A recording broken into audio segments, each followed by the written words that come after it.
alien hand syndrome. Alright, it's working. My name is S. And if you are reading this, then you are probably the police or some mental health professional investigating my recent actions. Let's just apologise in advance for any weird grammar errors, as I'm actually writing this on some pirated voice recognition software, and I haven't really had time to collaborate it. What follows may not seem believable to you, and all could be the product of a disordered mind on my part, but there's enough circumstantial evidence to make me believe what I will have done was the only rational solution. It all started about 8 weeks ago when I was in a major car crash. To my credit, I wasn't the one driving. To my discredit, I also wasn't wearing my seatbelt. Not that I'm sure it would have helped. It was an older model car and the other guy T-boned us on the passenger side. My friend, the driver, escaped with some bruised ribs and some scrapes. Me, I suffered compound fractures in my right hand and forearm, massive bruises all the way down my right side, several deep cuts on my forehead, and mostly disturbingly, a subdural hematoma. I'm told I was a mess when they brought me into the ER, but the doctors did their job as best they could, and I survived. Well, maybe they did their job as best they could. I'm starting to have doubts about it.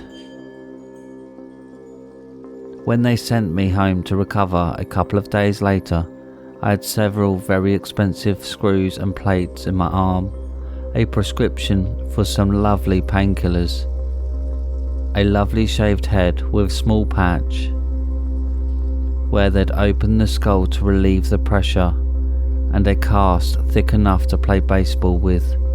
I would spend the next couple of days in a drug-filled stupor, staring at the ceiling of my bedroom, listening to either daytime or late-night TV, or dozing off into odd dreams. It was about a week later when I first noticed it. I didn't have a whole lot of feeling back in my hand yet, as the nerves had taken a hell of a beating and were still mostly numb. However, it's kind of hard not to notice when your fingers decide to start twitching on their own. And I'm not talking the odd muscle spasm or cramp we all get from time to time. I'm talking full-blown clenching and unclenching and moving side to side. The strangest part was I couldn't feel it at all. It didn't register in my brain that it was moving. It was like the hand belonged to someone else. This continued for a couple of minutes before subsiding. Over the next couple of days, it seemed to spread through the rest of my fingers, though all but my index and thumb were immobilized by the cast. Still, I could feel them talking against the cast for a couple of moments, some dull pain in my hand, and then the movement would subside. I decided to chalk it up to the interaction of the painkillers I'd been taking and various psychiatric drugs I had been on for years. It didn't seem to be a problem, and honestly, it was kind of cool. Very dissociative and trippy. It was about 10 days after it started that I woke up in the middle of the night to an intense stabbing pain in my forearm. I fumbled for the light stand next to my bed, panicked, and when I flipped it on, it was several seconds before I regained composure, enough to start trying to figure out what had happened. The first thing I noticed was a small trickle of blood from the bottom of the cast. Several other bloody spots had started to form on the cast, all in line down my arm from hand. When I looked back to the bed, I saw several spots of blood about where my arm had been resting, along with something else. It was very small, and I had to pick it up and bring it over to the light to get a better look. When I finally realised what it was, I was so startled. I dropped it, and it hit the nightstand and rolled off the surface and behind the headboard. It was a single bloody screw, similar to the one the doctors had shown me after my surgery to explain what they'd done to set my bones. I was back at the hospital ER the next morning. It turns out a bloody cast will get you pretty high up on the priority chart, and I was seen almost immediately. Doctors examined the bloody spots and listened to my story, but their skeptical looks told me I wasn't getting the benefit of the doubt here. Finally, after some hemming and hawing, they ended up cutting the cast off to examine the arm closer. When they did, it was revealed that I had a long, thin scratch from the base of my wrist down to where the cast ended. That gave them pause, but they said something about not taking proper care and letting something get into the cast. My story about the bloody bone screw was chalked up to a vivid dream, brought on by the painkillers. They did seem a bit startled by the odd bruise in my palm, but in the end they simply reapplied the cast and sent me back home, this time with a bottle of Tylenol. The next week and a half saw the weirdness of the whole situation increase. My hand was twitching almost hourly now, and the free thumb and index finger would sometimes pinch me as if possessed of a mind of their own. That's when I decided to get a second opinion from the Hypochondriac's Handbook, the internet.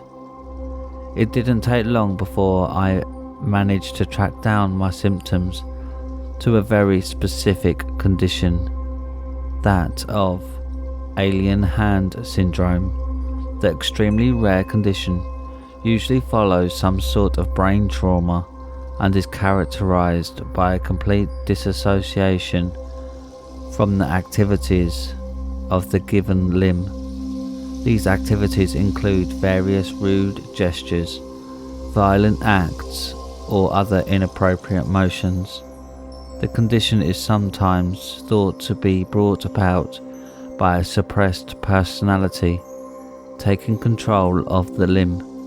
Needless to say, this scared me shitless, especially when I found that there was no known treatment for the condition. At the same time, more weirdness ensued while I slept. Every other morning or so, I'd awaken to feel something jabbing me in the thigh, and reach down to find another bloody bone screw. However, the trail of blood would now lead back to the open end of the cast, just past my finger, and there was no visible blood beyond a few drops on the cast. I still hadn't regained much feeling in the hand or forearm, and was now starting to seriously wonder about what was going on. A return trip to the hospital didn't help at all, as I was told that I was being unrealistic. Alien hand syndrome, they said, was extremely unlikely with the type of brain injury I'd sustained. They were, however, concerned with the new x-rays of my hand, which showed that the bones were not healing quickly, and they began discussing the possible need for a secondary surgery to reset them. I didn't even bother showing them the bag of bloody screws, now number a dozen, that I'd brought with me. I'm sure they'd have rationalised that away as well, despite the odd bruising on my hand when they replaced the cast yet again. The next couple of weeks are when things started getting downright terrifying. More screws showed up in my bed, along with 2 bloody metal plates pushed out the bottom of the cast, always while I was sleeping, until I was pretty sure that every piece of metal that had been put into my arm had been accounted for, and that's when spasms started to get really bad. There wasn't any pain, as I'd lost the feeling in my arm, but it was still noticeable. It seemed like the arm would pulse along its entire length, and sometimes could hear faint organic squishing noises coming from inside the cast. This coincided with the hand itself really starting to act up. It seemed to have gained control of my arm up to the elbow, and it would now raise itself up and knock things off my desk, jam itself against the door to stop me from opening it, or even scratch gouges in my thigh. I eventually resorted to using homemade splint of duct tape and lengths of pipe to immobilise the arm. I'd cover the hand in several layers of socks to keep the exposed fingers from being able to find and bite flesh between its nails. Oh, I'd forgotten about the nails. The nails on the exposed hand, they always seemed to be long.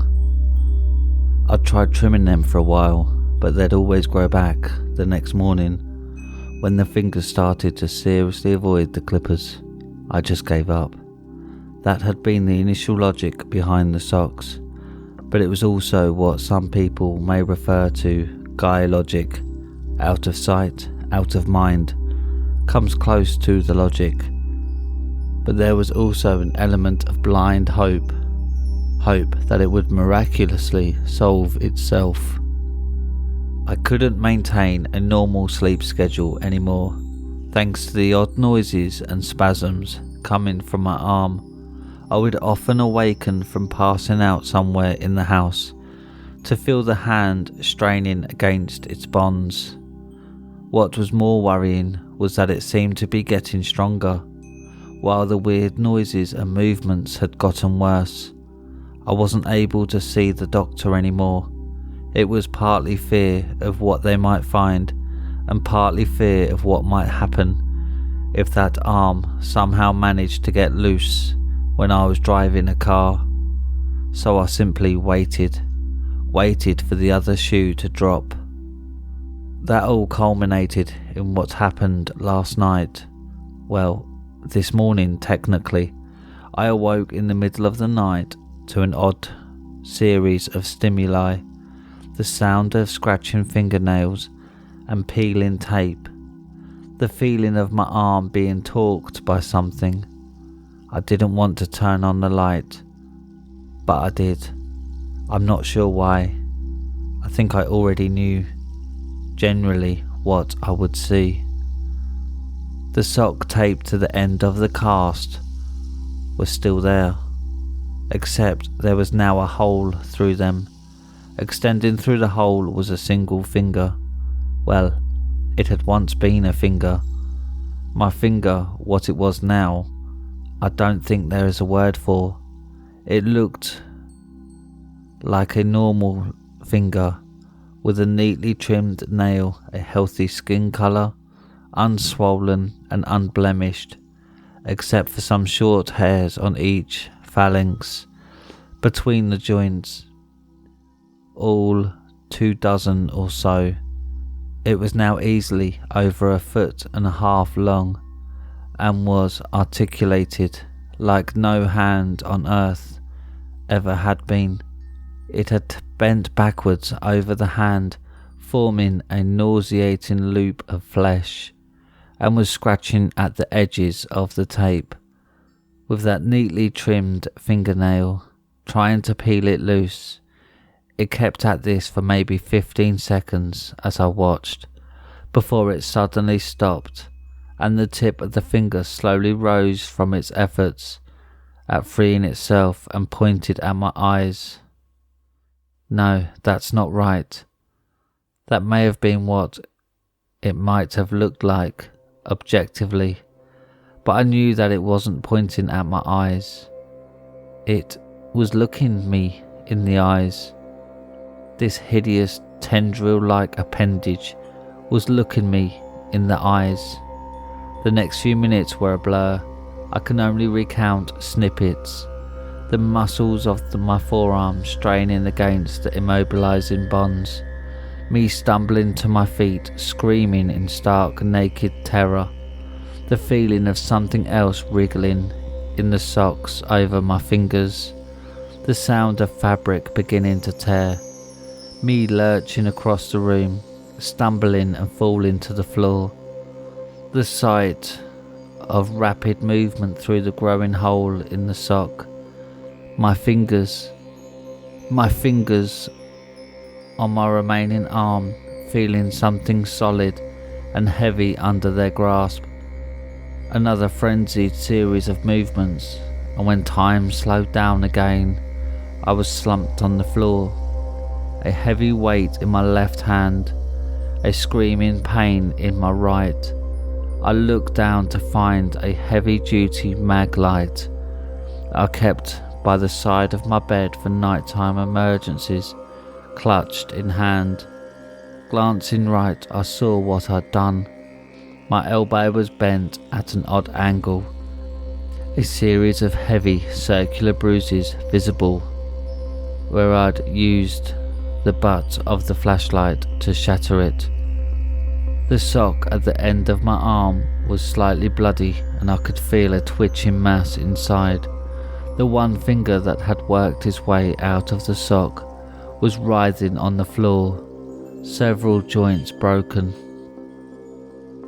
I'd beaten my fingers to a pulp with the flashlight, but they still had life in them. I sat for a moment while I regained my wits. I ended up downing a couple of the remaining strong painkillers I had left, and by the time they'd kicked in, I discovered that the tentacle finger had managed to pull itself back into the sock. Even then, I could still hear the viscous, wet noises coming from inside the cast, and could hear the finger popping as they set the joints I dislodged. They're still at it. I've already had to whack them a couple of times with a hammer I grabbed from my toolbox while I've been dictating this. I also took a couple of swings at the elbow, just to be on the safe side. My arm probably would hurt like hell, but I don't think I can really call it my arm anymore. See, I think I know what happened. The doctors were right and wrong when they told me my type of injury was not correlated with alien hand syndrome. What they hadn't taken into account was that it might not have been the injury that caused the problem, but the treatment. You see, what they do when you have a severe subdural hematoma and time is in short supply is basically cut a hole in your head to let the blood out.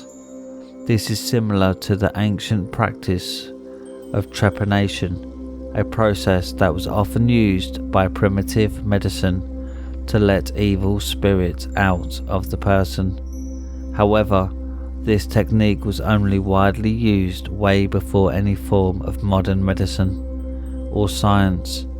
Because we know better now.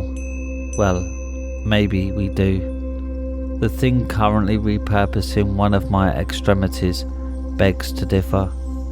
But, back on topic, since this occurred before our understanding of modern medicine, the patients would often die from a variety of causes before recovering, so there was never any extensive data on the effects of the process. So, for all we know, it may have let the demons out. The problem is that no one ever did tests to make sure this was a one-way street. Maybe when they opened my skull to save my life, They accidentally let something into me, something with malevolent intent that doesn't follow the laws of reality as we know them. And when they operated on my arm afterwards, the metal screws and plates, combined with loose blood, served as an impromptu ritual to bind it to that part of my body for the time being, so it had to work its way loose from there. It tore its way free and started repurposing what flesh it could get at to serve its new purpose. I'm not sure, these are only guesses, but I don't think it matters anymore. It doesn't really matter if it's demons, aliens, or whatever. I just want this to end. I'm filled with a strange sense of calm now.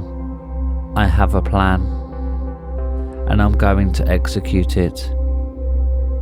I know that whatever is in my arm, it has to be stopped. But I also don't want to die. I'm not sure offing myself would even help.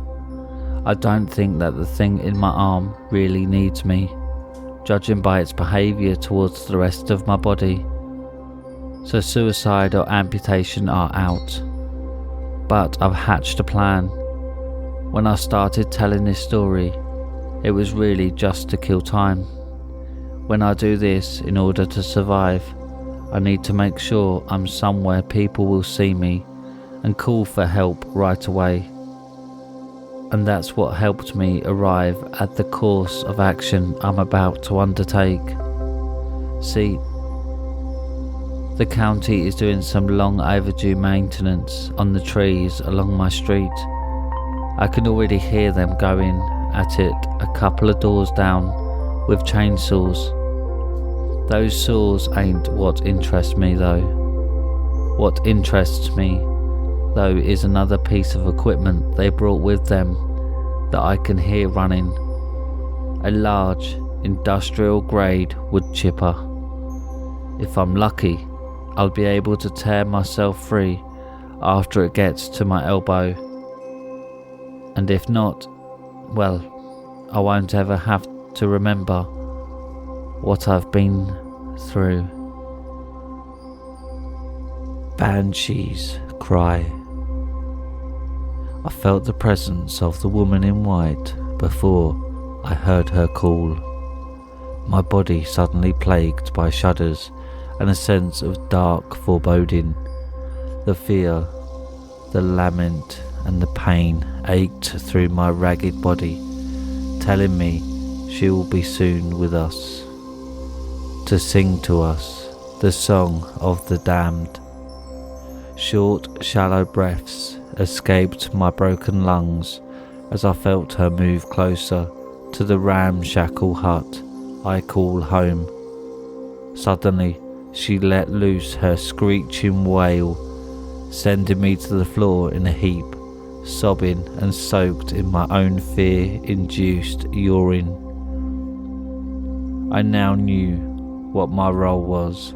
My fate was sealed by the call of the banshee, the cry of the woman in white. I shakily brought myself to my feet and slowly made my way to the door. My hand reached out and grasped the rusted metal handle. The door swung open, rusted hinges creaking, and for the first time in my bleak life, I saw the banshee, the summoner of my kind to their demise or fortune. The woman's dress was so white, so pristine, it illuminated the perpetual night of the Black King's land. As my decrepit eyes ran over her, I was taken aback by her unyielding beauty. The white dress hung loose and translucent, showing her womanly curves and taut breasts. If my body wasn't so corrupted and diseased, I would feel a masculine hunger, but all that ran through me was a sense of longing for a touch of humanity again. Her wailing song stopped abruptly as I made my way to her. Her glowing white eyes stared at me as I kneeled before her otherworldly presence.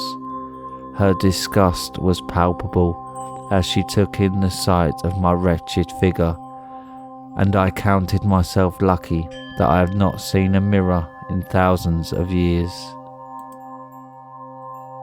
I realised I'd been staring and cast my eyes down to the ground to not upset the one piece of beauty left in a world destroyed. But as I did, I felt her touch my broken body. The pains and aches of thousands of years of torment suddenly dissipated, while I felt my bones rebuild themselves and my ruptured organs mend. I heard a soft, melodious voice whisper in my head, "Arise." Hearing her speak to me sent a warmth through my body, a warmth that my people haven't felt in eons. I arose quick to my feet, but kept my eyes down on the ground, still wanting to respect my saviour. "You are the true chosen of the Black King," her beautiful voice whispered through my soul.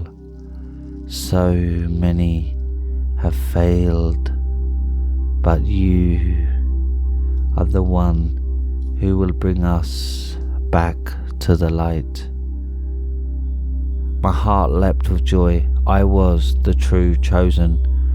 All the pain and torture were quickly forgotten, for I was to be the one who lit the darkness aflame and give the Black King back his empire.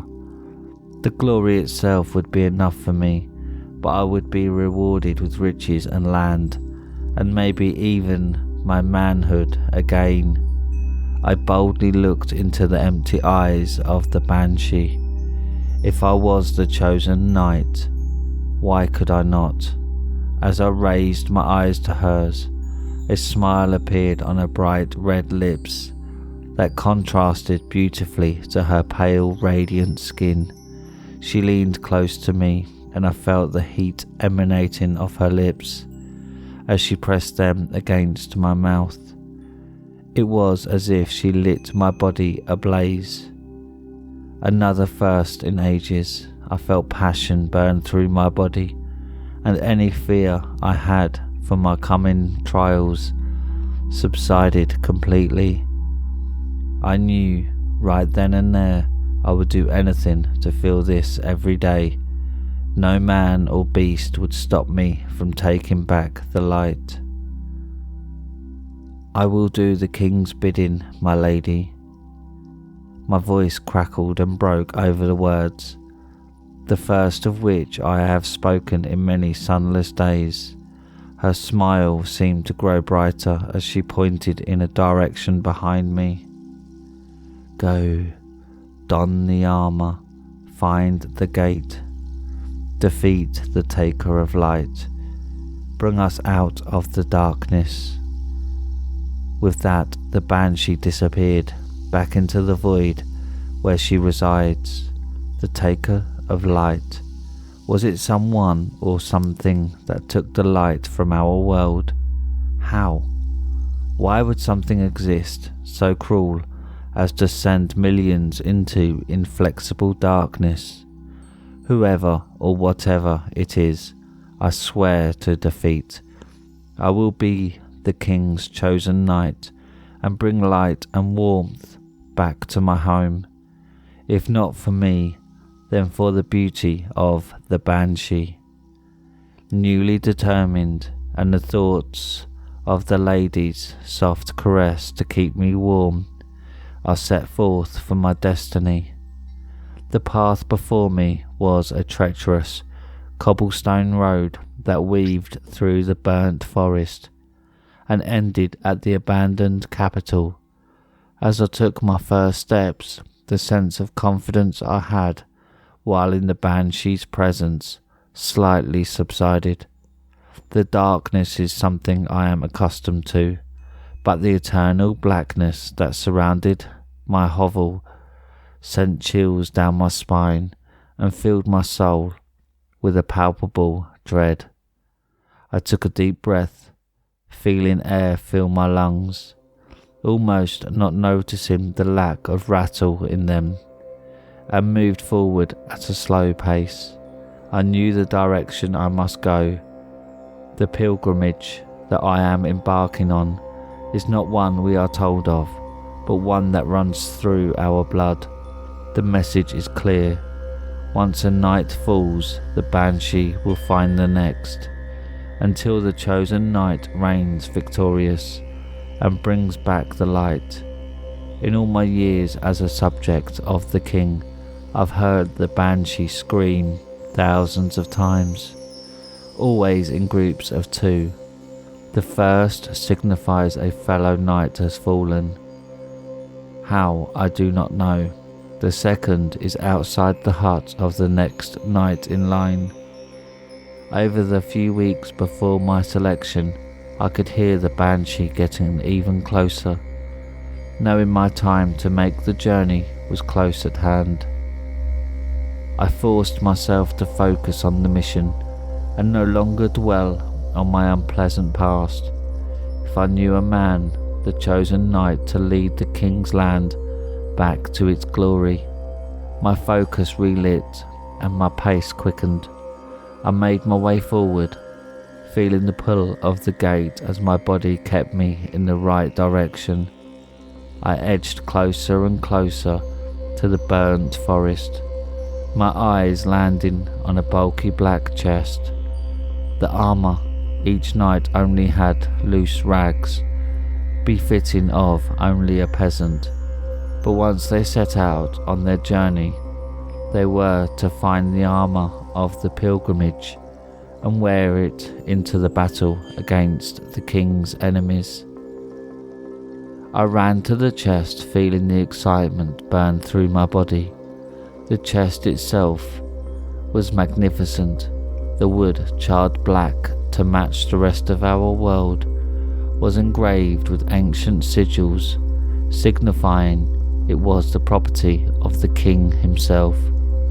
I fumbled with the rusted metal latch and popped open the top, catching my first glimpse of the armour. It was truly a work of art. The armour was darker than the knight itself, with a hooded skull embossed over crossing swords on the breastplate. The elbow joints and the knee covers had thin, extremely sharp blades running parallel with the arms and legs of the armour, showing it was not only beautiful but deadly. Like a child on the morning of their birthday, I tore into the chest and started donning the armour. As I tightened the last strap of the leg pieces, my eyes fell on a small latch at the bottom of the chest. I bent over and pulled on it, and the whole bottom gave way to reveal the helm and sword to pair with the rest of the armour.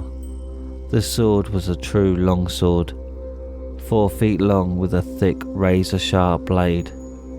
The pommel and hilt were of true artistic design, a leather-wrapped handle and pommel decorated by circular black stones.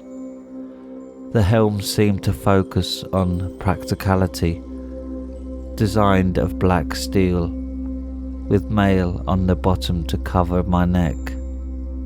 As I felt the armour caress my body, a feeling of power surged through me. I felt invincible and able to defeat any foe.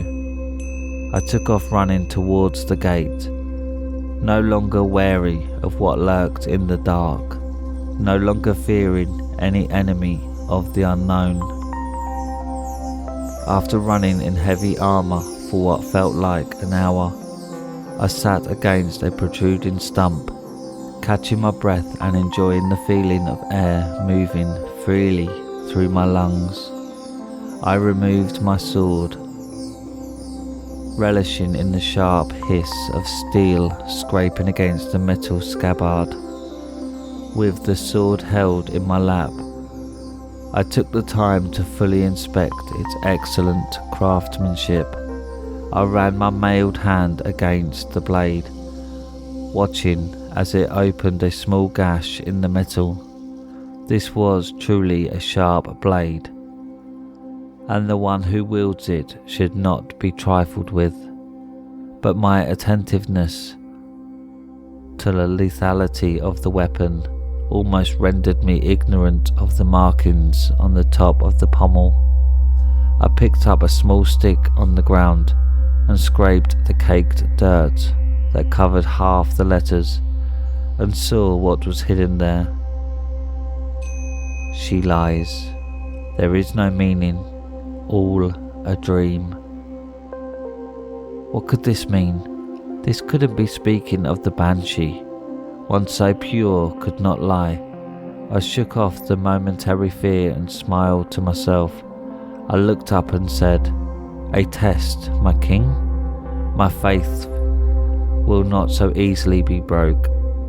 Before I could finish my sentence, 3 figures entered my peripheral. I couldn't quite make them out. They were only shadows on the edge of eternal blackness. "Who goes there?" I bellowed, my confidence waning. "I am a knight of the king. You shall not impede my journey." Silence.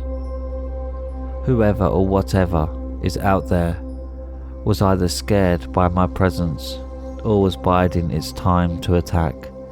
Either way, I knew it was time for me to start moving again. I moved with intensity, but a bit slower due to my knowledge of not being alone. Something in my gut told me I was almost out of the forest, which meant the abandoned capital was the only thing standing between me and the gate. Before my joy peaked, I heard a rustling in front of me. I squinted my eyes and could make out a slightly human, albeit disfigured shape. I said once before, "You swine, I am not one to be bothered with your trivial pursuits again." Silence. But this time the figure stood still, as 2 more flanked its position, their movements awkward and shambling. "Move out of my way, or I will cut you down where you stand." No response. Then faint laughter. "Fool, you are one of many," hissed one of the figures in front of me. "You will fall burned by the light you don't deserve." It cackled manically after insulting me, and before I could respond, a second voice started speaking. "Sister, be fair to the knight. He has forgotten his own sins. Would you like being made a fool of for your inability to retain knowledge of your past transgressions?" I could feel the sarcasm seep through the hisses.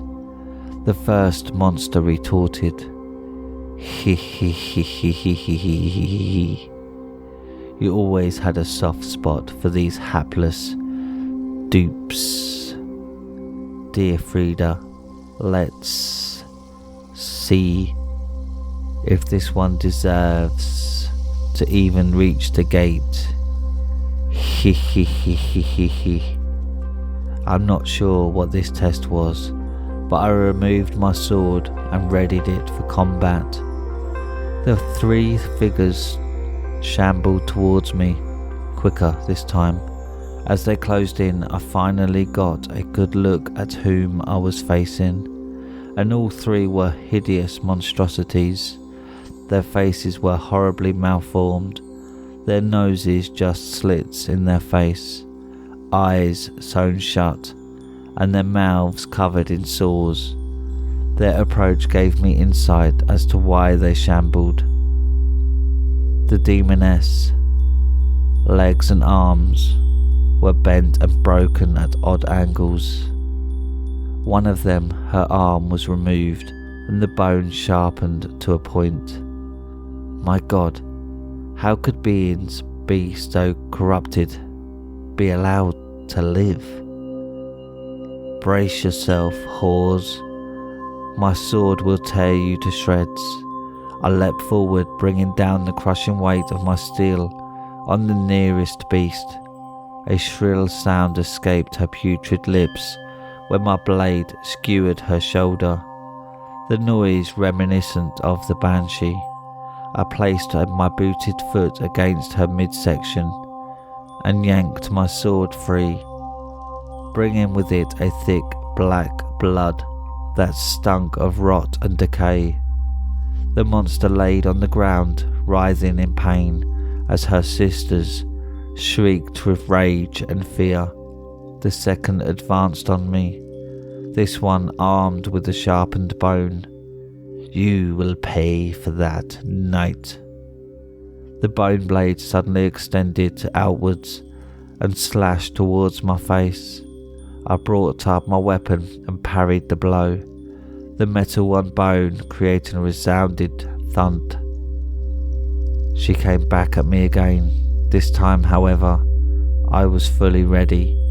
I sidestepped gracefully, her momentum driving her forward until she tumbled headlong onto the ground. Unkempt Quim, you think your untutored violence is a match for our own able knight? Before I could finish her off, I felt a sharp pain in my side. I looked down to see a rusted stiletto sticking into my armour. I turned and faced the third sister, this one clearly not as talkative. Ha, I laughed in her face. It seems you have misplaced your sewing needle, my lady. As I spoke, I yanked the thin blade from my side, tightly gripped the third sister's shoulder, and shoved the stiletto into her exposed stomach. She looked up at me and smiled. Grabbing my hands, she pulled the blade deeper inside herself, while the hole I made in her belly started expanding. The edges of her massive open wound sprouted teeth, and I felt what I thought was a tongue brush across my knuckles.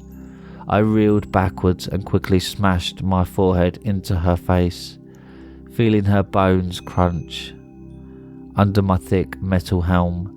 Her iron grip on my hands let go immediately as her limp body crumpled to the earth.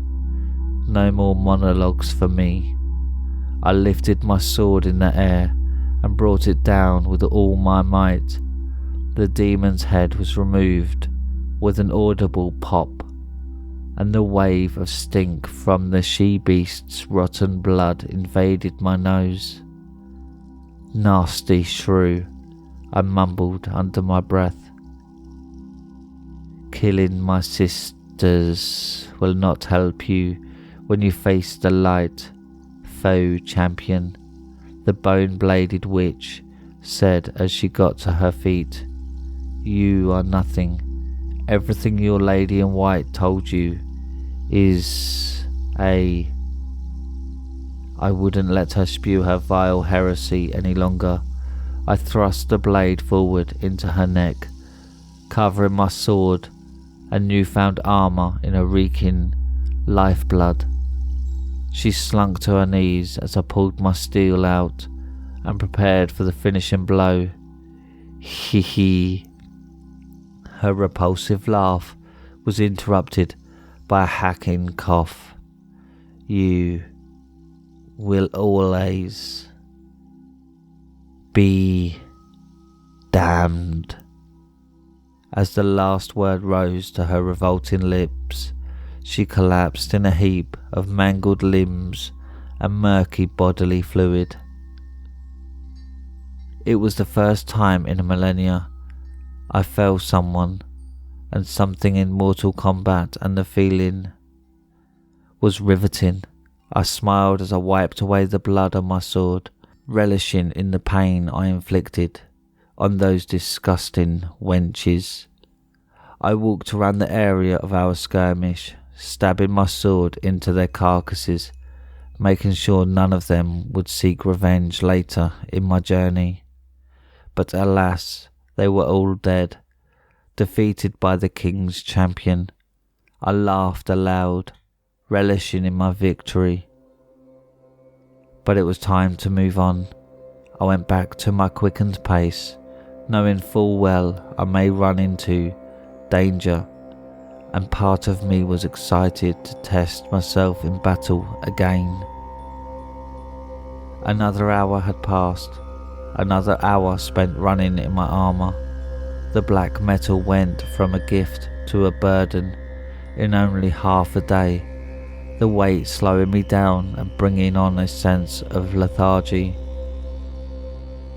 But before I could give in to the pull of a short nap, the trees started thinning and my eyes fell on the outline of a great city, the abandoned capital. Back before the light was taken from the Black King's land, the abandoned capital stood as a mighty citadel, defending the territory from the king's enemies. If only I had the time, I would explore every nook and cranny of the great city, but the mission must be completed if we were ever to restore our home. My examination could wait. I gazed on the outline of the city, trying to piece together where I would need to enter to find the gate. Making my survey, I noticed a large hole in the city's great wall. I surmised this would be the best way for me to enter. I took off down the hill, more cautious than ever, not wanting to be noticed by whoever or whatever now populated the capital. I found the wall's gaping wound and pushed through, stopping just a moment to gaze upwards at the massive guard towers and spiralling churches. The city was truly magnificent, and again felt the pull to explore, but my loyalty prevailed, and I took off in the direction of the Grand Porticulus, the gate that will lead my people to freedom. I ran down the narrow streets and weaved through long forgotten merchant stalls, barely able to register the true grandiosity of my city. My heart was still filled with joy though. I would soon be returning here a hero. But my delight quickly soured. I saw two figures ahead of me, clearly waiting for me to arrive. I slowed my pace, drew my sword, and made my way over to the fools who dared stand in my path. When I felt like I was in hearing distance, I yelled out to the hulking figures, "Out of my way, churls. I'm here on King's business." The figures stood still, unmoved by my resolve. "Did you not hear me, cretins? If need be, I will tear you apart." My words were caught in my throat, and I felt my stomach's contents lurch upwards to meet them. The figures I saw were less human than the woman in the forest. The closest one stood a hair under 5 feet tall, its skin drooping from its pudgy face, as if it were a candle left to burn, the excess skin pulled around its legs and feet, obscuring the rest of the body from my view. I stopped dead in my tracks and sputtered, "What in the king's good name are you?"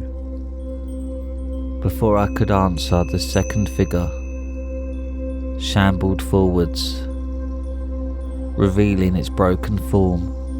This one's only commonality with a human was its bipedal nature. The beast had massive long arms with large spiked claws protruding out where its hands should be.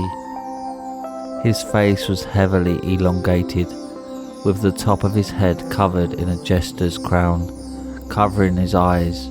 He opened his mouth, exposing row after row of razor-sharp teeth, and spoke in a gritty, metallic voice. "King's business," he mocked. "You hear this embodiment of pride and egotism, Capsi?" The other seemed to shudder in agreement and spat a putrid pus-like substance out of its melted face. "The king's dead, and your beloved banshee is just a farce. Your quest is meaningless, and the light will never be yours. This is the second time demons have tried to test me. Their lies congruous with others. No, my faith will not be broken by these fraudulent curs. Your lies will not stop me from completing my quest. I shall pass through the gate and save the land." I brandished my sword and leapt forward. The candle beast had no time to register my powerful attack, my blade cutting through him like butter, expelling more of the beast's foul secretion onto the ground. The monster let out a pathetic gurgle and fell to the earth. If my quest is a farce, why then, demon, do you and your ilk fall so easily? I can tell you, it is because this is my destiny, and nothing will get in my way. The tall monster stepped forward and smiled, showing his rows of pointy fangs. "Idiot, you think you are the first? You think your pilgrimage means anything? It means nothing. You are nothing." He screamed and sprang at me, bringing down his sharp talons. I rolled out of the way, feeling the air being parted in front of my face. The monster's claws close to killing me where I stood. I moved backwards, wary of my enemy's speed and length, but not frightened. The beast made another move to attack, but this time I was ready. He lunged forward and I met his steel with mine. The loud twang of metal resounded through the empty homes of the great city and sent us both reeling backwards. He came at me again and again, all of his attacks blocked, until he hung back, exhausted from his futile attempts. "Tired, beast?" I mocked. "Do you understand now? I am the king's chosen. I will be the bringer of light." The beast smiled his toothy grin again and spoke. "Prideful knight, you are clueless. When I'm done carving you up, I will feast on your bones." He lunged again, but instead of blocking this time, I rolled forward and thrusted my sword upwards. I felt as the blade pierced his flesh, disemboweling him in one fell swoop. The monster fell to the ground, coughing and sputtering, as I moved in for the kill. "Any last words, filth?" I asked triumphantly. The beast turned his head to look at me. The jester's crown slipped and revealed a set of tired, defeated eyes. "I try it every time and nothing changes. You will see. This pilgrimage is... The beast slumped forward, no longer able to speak. It moaned pathetically one last time and died on the spot it lay. All these demons trying in vain to make me break my faith. I almost feel bad for the louts, but being the king's chosen, I don't have time for pity. Within minutes of my last trial, I was moving swiftly towards the city's edge, finally glimpsing the back walls of the abandoned capital. I climbed a short section of broken wall, landing with a thud on the other side. I dusted the dirt from my armour, and I looked up, seeing the majesty of the gate for the first time. Tears welled up in my eyes as I made the final steps towards my fated destination. When I was mere inches from the gate, the feeling of the woman in white's lips grazing mine hit me like a brick. My body shuddered in delight. It was a sign. I have done it. I have completed my pilgrimage. The minute I walked through the gate, the world will have light again. I smiled triumphantly, ripping off my helm and made the step into the gate. Oddly though, the minute my foot went through the portal, all my good feelings dissipated. The pain I felt for thousands of years returned tenfold. I pushed through, thinking this was one last test of faith, but I couldn't be more wrong. As my face passed through the famed gateway, my whole world turned in blinding white. My body felt as if it was encapsulated in flame, every inch of me burning, each nerve ending screaming for death. What did I do wrong? I was the chosen one, I screamed aloud. I still couldn't see, but I was not yet willing to give up. I pulled my shattered body to my feet, still screaming in pain. My eyes adjusted slightly, and I could make out movement in front of me. It was her. It was my lady in white, here to rescue me. As she got closer, I realised again I was dead wrong. Before, she was the true definition of beauty, but here now, in this bright land, she was a hideous and grotesque corpse, draped in the white cloak. She opened her mutilated lips and said, "This was all a trap, payment due for your sins in life." I dropped to my knees as it all came back to me. I've done this thousands of times. The same results repeatedly, my pride never letting me see the truth. I looked up at my former goddess to let the tears roll down my face. I quit fighting and let the light burn the rest of my tattered body. The last sound I heard was the banshee scream, signalling a night has fallen. The house deep in the woods. It was in my 27th year that I first came upon the house. I was hiking alone in the Alder Creek forest. Rumour had it that there was an old abandoned village deep in the woods, a village whose prosperous years ended some 100 years ago when Shiniko became the wool capital of the world, and no one needed the wool from the town of Alder. Same thing happened to Shiniko a few years later, when people found wool cheaper elsewhere. But that is not this story. That isn't my story. My story is about the first time I searched for Alder, a place I plan on going to again tomorrow. But before I go, I felt I should write up my experience in case I don't make it back.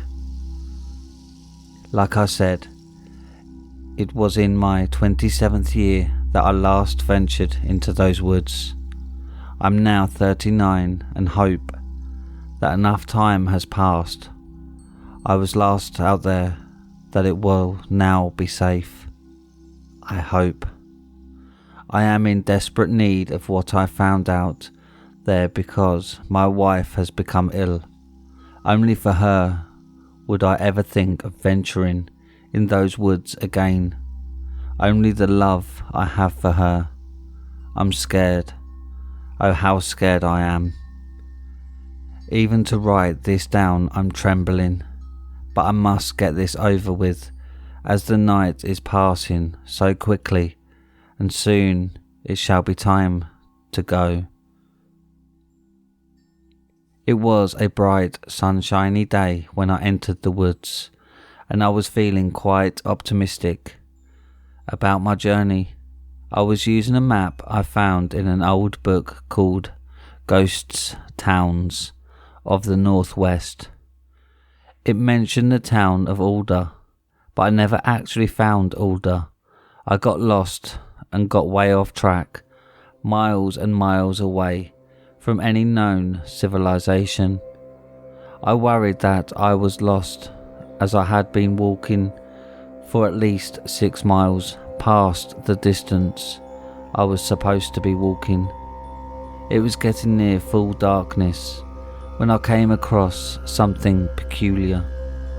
All the way out there, deep in the woods, where no man would need to wander, I came across a freshly carved jack-o'-lantern. It was deformed and taller than it was round, much like a human head, but larger.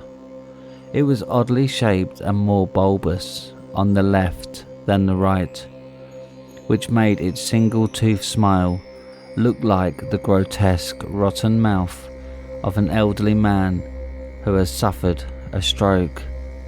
Inside I could see something shiny. My curiosity got a hold of me, and I bent down to give the pumpkin a closer look. First thing I noticed was the eyes were unlike any eyes I'd ever seen on a pumpkin. Each spot where an eye would be was made of 4 holes, giving the pumpkin the appearance of having 8 eyes. After examining the mouth and then the eyes, I looked upon the nose with greater concentration, not only looking but touching. The nose was normal. Then I noticed some movement behind the nose. Before I could react, I realized what it was, but it was too late. The pumpkin was home to a nest of spiders that quickly ran up my arm. I ripped off my coat and threw it as far as I could, and then started the task of wiping off the remaining spiders from my arm. Then I stopped because I was stunned. I had glanced at the pumpkin and seen that the top of it was rising up and then off. I was in such a state of fear that I just stood there. Wow, what must have been the queen spider came out. The spider had to squeeze out of the pumpkin. It was so big. Imagine a black spider the size of a baseball glove, covered in orange slime from the pumpkin guts. Then the spider turned and looked right at me. I must have run 2 miles before I finally felt safe enough to stop, and then only long enough to catch my breath. I headed in the direction I had come when I'd started running. I figured 3 more hours of hiking and I would be back to where I entered these woods. I'd only walked maybe 100 feet or more when the fog rolled in all around me. I would be a fool to try to find my way back through this fog, so I gave up on trying to make it out of the woods that night. I would wait until morning, then walk out of the woods and try to forget that image of that giant spider. I set up my small tent and climbed inside, and right before I went to sleep, I remember thinking, God, please don't let that spider find its way to me. I woke up in the middle of the night when I heard a sound, much like a door being slammed. Am I that close to the road? Am I so lost that I'm nearly out of the woods? I put my tent back in my pack and headed towards the noise. Luckily the fog had lifted, for the moment at least. I started to think that maybe it was all in my head, until I saw a light in the distance, an orange light, and then I could smell it, a fire. Oh my god, the woods are on fire. They must be. I'm way too far out in the woods for there to be someone else out here. But of course, there was that horrible pumpkin. Someone had carved that. I walked slowly in the direction of the fire. Step by step I listened until I got to just outside of the clearing and the blaze of fire.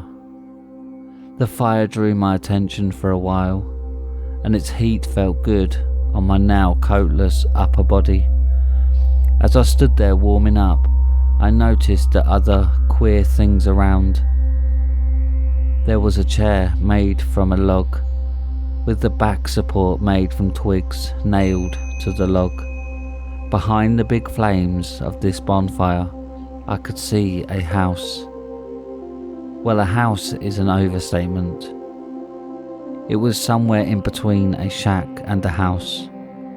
I walked around the tree line to get a better view of the house. The house was old, extremely old. Architecture one has never seen. The roof was completely flat, and the house had more windows than walls. Windows that had fogged and cracked from age. Some of the cracks in the windows were filled with dirt. The place gave me the creeps, and a feeling of dread swept over me.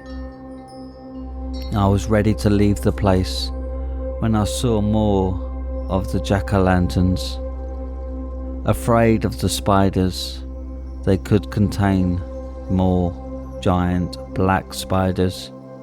God, I may never sleep soundly again after such a sight.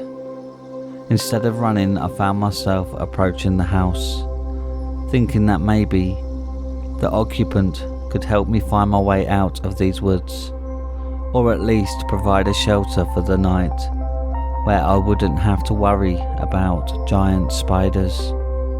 Before knocking, I decided to peek through the window. Inside was nicer than I would have imagined.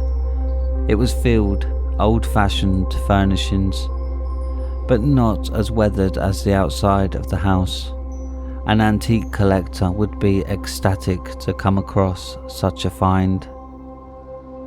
There was a beautiful old couch and chairs, both covered in velvet, with detailed carvings in the wood, and what looked like a solid oak table inside. But what really drew me in was an old truck. It was covered in tan leather, much like the colour of human skin. It wasn't made with the same craftsmanship of the other furnishings. The seams were big and black and went all over the place, like it was made from scraps of skin.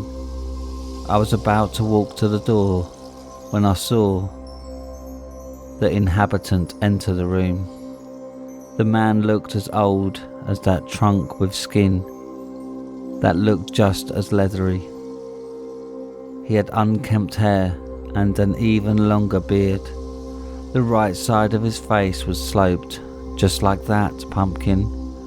He walked over and opened the trunk, and inside it was full of gold and silver coins. I stood there, awestruck, until he turned to me and smiled, revealing his one tooth and 8 eyes. I had never been so scared in my life. Not until a moment later, when his extra 2 arms and 2 legs sprung out of his body, tearing apart his fake skin, revealing him to be a giant, ugly, black spider. I ran Olympic medal winning fast out of those woods. When I finally got out of the woods, I was miles from my car. I never went back for that car. I never went near those woods again.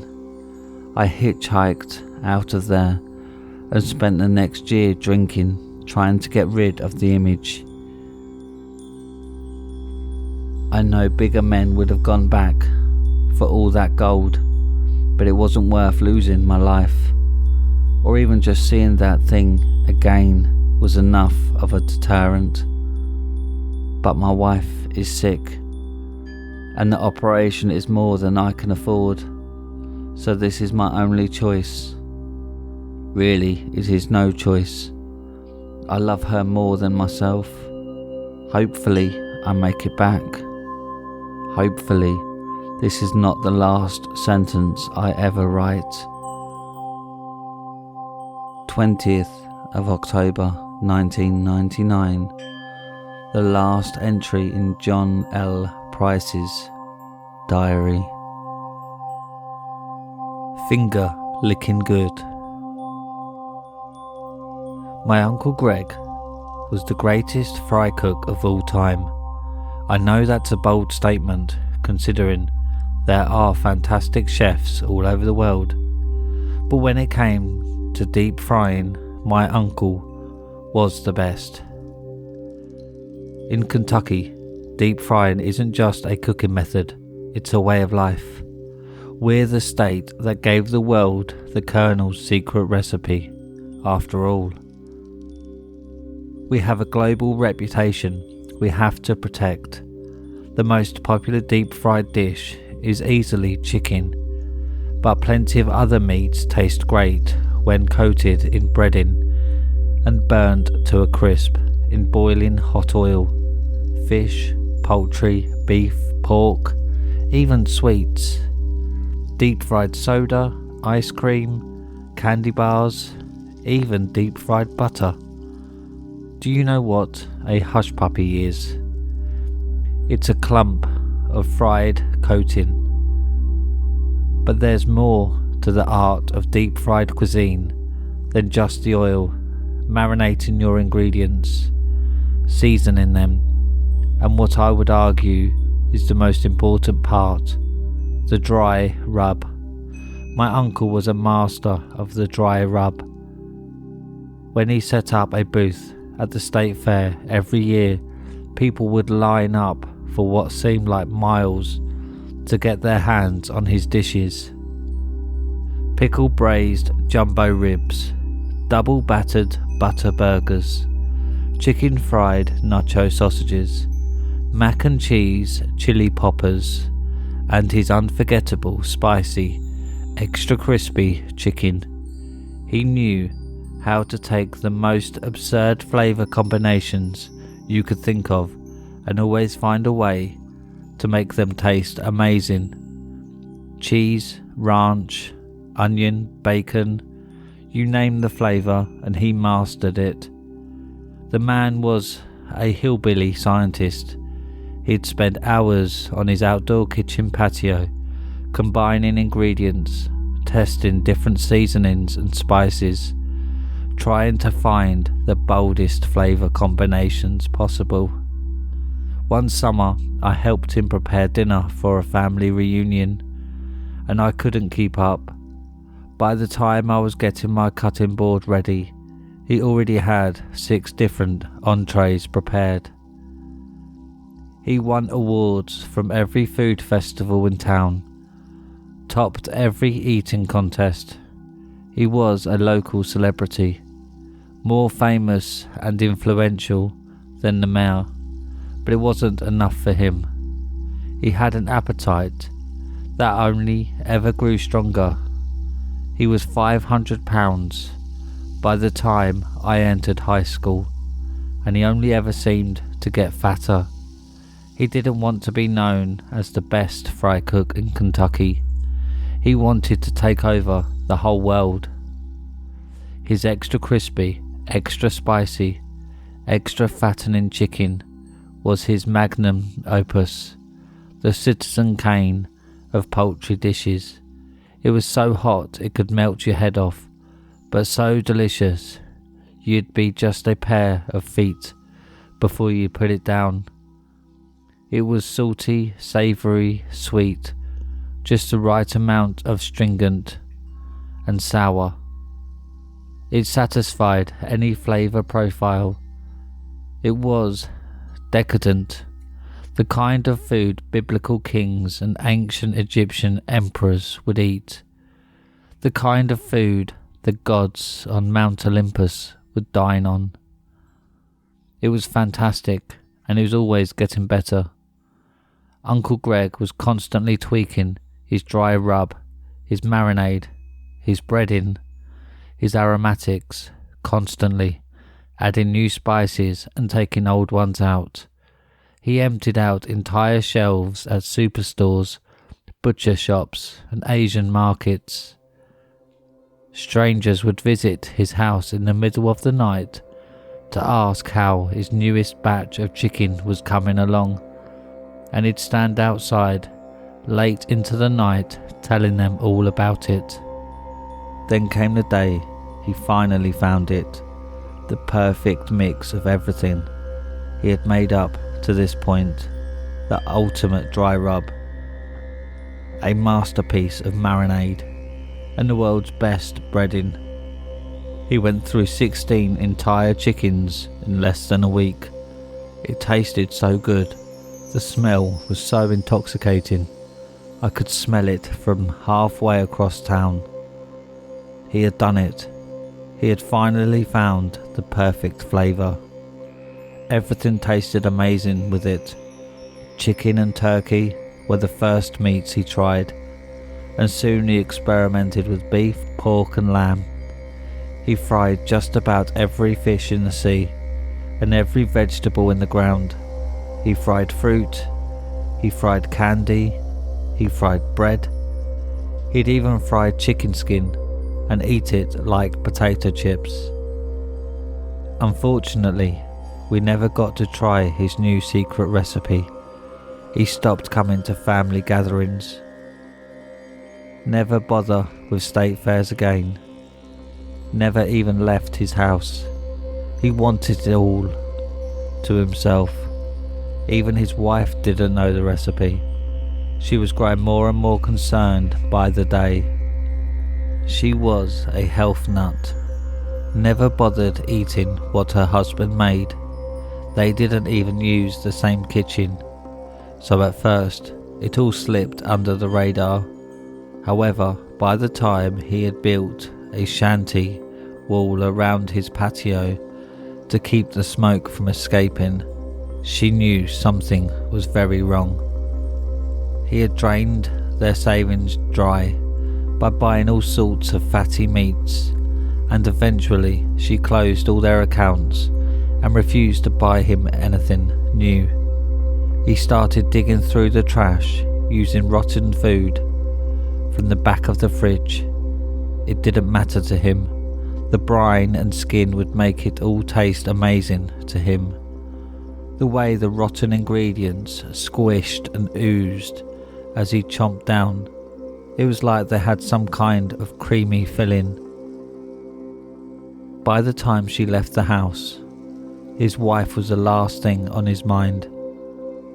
When I cooked with my Uncle Greg, one thing I always thought was funny was when I would dip the chicken into the batter and roll it around in the breading. My fingers would get coated in the stuff. It made my fingers look like giant uncooked chicken tenders. Apparently, Uncle Greg noticed this too. He'd always lick the batter off his pudgy fingers like a wild animal, but it was never as good as crunching down on the fried stuff. One day, he got a little too curious. He looked at his fingers covered in coating and was salivating uncontrollably. In the blink of an eye, an impulse overcame him, and the rational part of his brain shut right off.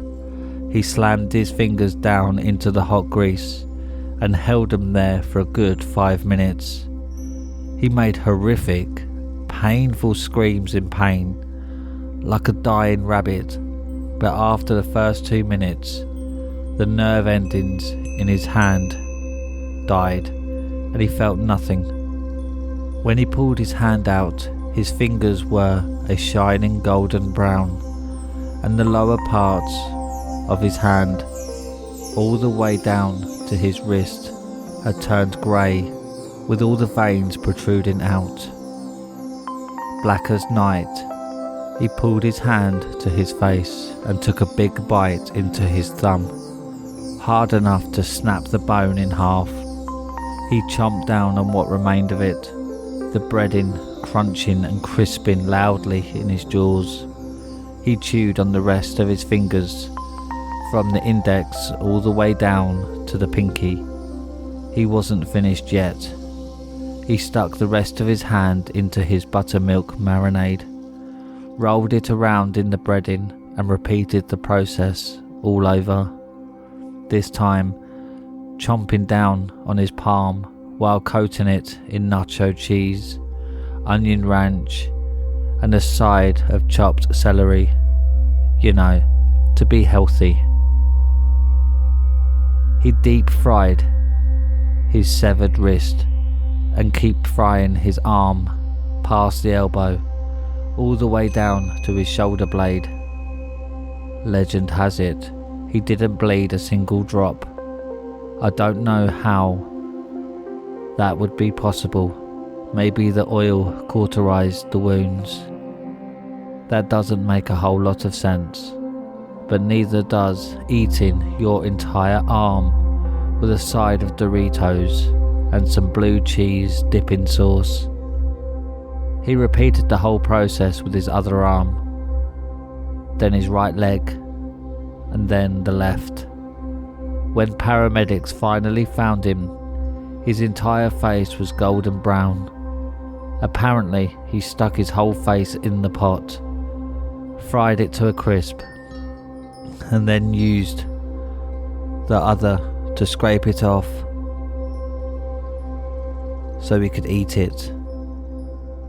Then, when his face was nothing but gooey red mush, he jammed it back in there and fried it again, drowning in the boiling grease before he could further mutilate himself. I found his secret recipe when the rest of the family were rummaging through the house, dividing his belongings among themselves. I ripped it up and threw it in the garbage. I don't care how good it tastes. If it was delicious enough to make you eat yourself alive, it was too good. My uncle was the greatest fry cook who ever lived. Unfortunately, sometimes being the best isn't always a good thing.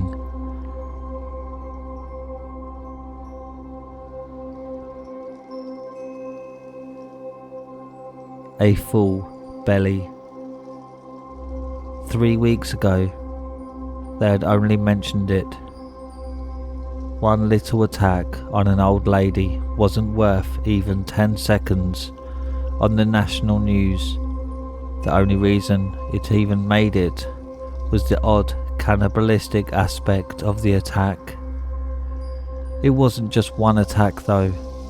By the week's end, it was 19. By the next day, it was 34. Each day was like this. The numbers grew exponentially. Then they stopped. No reports on any deaths, only specialists trying to brush away any worries the public had. They used large words and spoke confidently, and most people believed them. The numbers had to have been climbing, but no one seemed to worry. The everyday news, nearly every talk show ended with a few minutes of a PhD talking about this or that. Mass hysteria, they said. Satanic cults, they said. Even I fell into a catatonic trance from the false security. Everything was fine.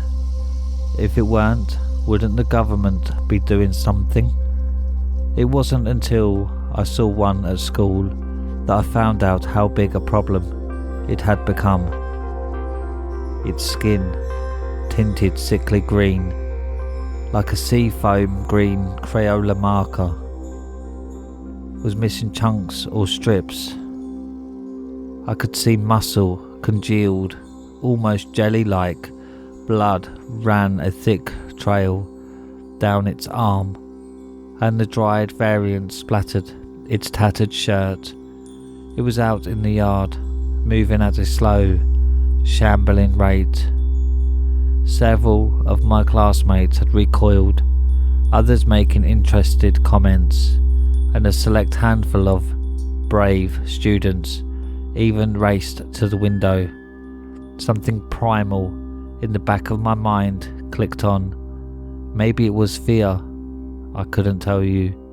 All I knew was that it said run, and I wasn't about to disagree with it. I was halfway down the main hallway before Mrs. Falloon could even begin to yell at me to come back. She had enough on her plate with the kids, who were now opening the window and calling to the mass of gore and pus. The sun was bright and pleasant when I burst through the door and out into the parking lot. Finally, I was trying to think and realised how stupid I was for doing this. I ran simply because some strange, vague hunch told me. I waited there, panting lightly. I'd catch my breath and head back in. I was in for a detention anyway. Might as well soak up a little sun. That was before a scream rang out, several more following it. I waited, paralysed, for what seemed like an eternity. The fire alarm screeched its warning, and I could hear the dull roar of 474 pairs of feet clamouring to get out, just as they were taught. Before the sea of people flooded the halls, I saw one of my classmates. Bright red splashes covered their clothes. A few more shambled clumsily to join the first. The fear began again, this time renewed, pure and urgent. I bolted. I didn't live too far from the school, but the further I went, the more of those things I found. They were slow, thankfully, and stupid. Avoiding them didn't prove too difficult. The sights they brought, that's another story. Blood everywhere, bits of flesh and clothes, people screaming silently with huge gaping holes in their throats. They look at me with pleading eyes as those things feast on them. Quietly, I whispered a prayer for them. God, help them. I rounded a corner, my feet hitting the sidewalk hard. My legs ached and my lungs held the start of pain. I stopped only a moment, but even that was too short. It had already caught my eye. One of those things. It was a monster, really. Had my mother in its arms. She watched me with wide eyes. They were scared, like a deer's. She tried to cry out to me. I lunged forward and clawed at the thing. I pulled and tore at it like a wild animal. I don't remember when it sunk its teeth into me, but I know it did. The pain was white hot and spread like fire up my arm and through my body. I collapsed. The creature bit me more and more, teeth ripping away at my side, my legs. The fire rippled with each bite. My eyes screwed shut and I was screaming, but I can't remember hearing anything but the blood thumping in my ears. The bites became more infrequent, and the hand with the first bite turned cold and numb. My mother, bloody and crying, dragged herself close to me and touched her hand to my face. I couldn't feel it. The cold had spread. Soft gurgling noises, like listening to a drowning person, faded from my ears. Everything went icy and dark. It's a wonder how much you retain once you become one of those monsters. You wouldn't believe it, and you relive it every second of every day. It's a long, long road from humanity. I should know. My belly's filled with it.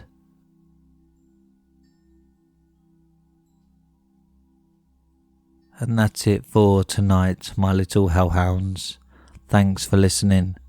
If you have any scary stories you want narrated on the channel, then submit them to Reddit r/homeofscares and follow me on Twitter at homeofscares. Don't forget to subscribe and click the like button, as this really does help the channel, and click the bell icon so you get notified every time I upload. Now, good night, my little hellhounds.